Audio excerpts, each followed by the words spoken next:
able to find out about people's injuries, and your communications lead to rebooking more clients more often. When you make a real connection with a person, that's when they come to you in a serious way. When I see the person the first time, I only do an assessment usually. I don't do a treatment. Okay. And I make a connection with the person. I don't want to do my work unless it's going to really be successful. So I make sure the person understands what's going on in their body, what it's going to take.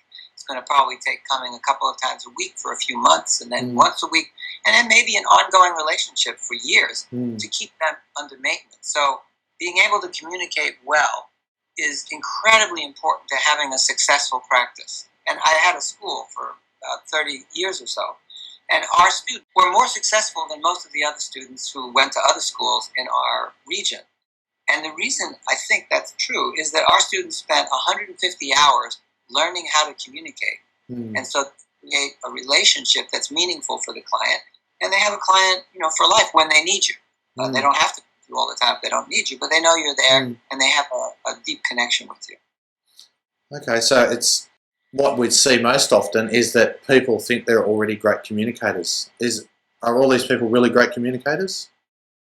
Are we all everybody great? has some trouble in their life in communication, and usually when we have trouble, the natural thing for most people to do is think it's the other person's fault. It's not me that's being nasty or sarcastic or whatever it is. It's the other person. They're complaining. It's their problem.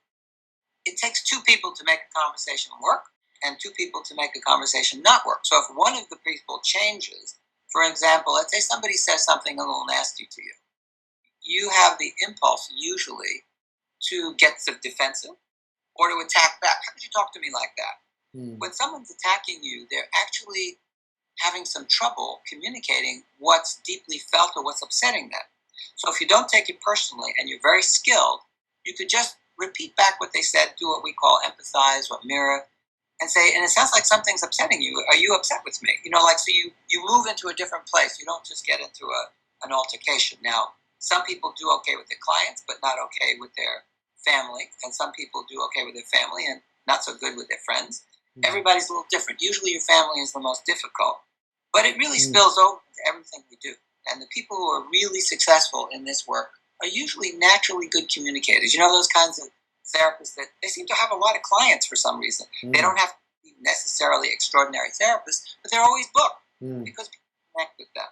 And they know how to empathize with people. They know how to deal with the issue when someone oversteps a boundary, when a client is chronically late or doesn't pay you on time. They know how to deal with it in a way that empowers the client, gets at the root of the issue, and adapts to what's going on. Oh, that should be in every course, 101. Absolutely. It should be in every course in the world for every person starting in first grade. Yes, 100% agree. Can we run this workshop when you're here? Yes, I'd love to teach a communications workshop. Conflict resolution, communication, that's what I do a lot of with my life. With companies, with individuals, with small groups, with therapists, with schools.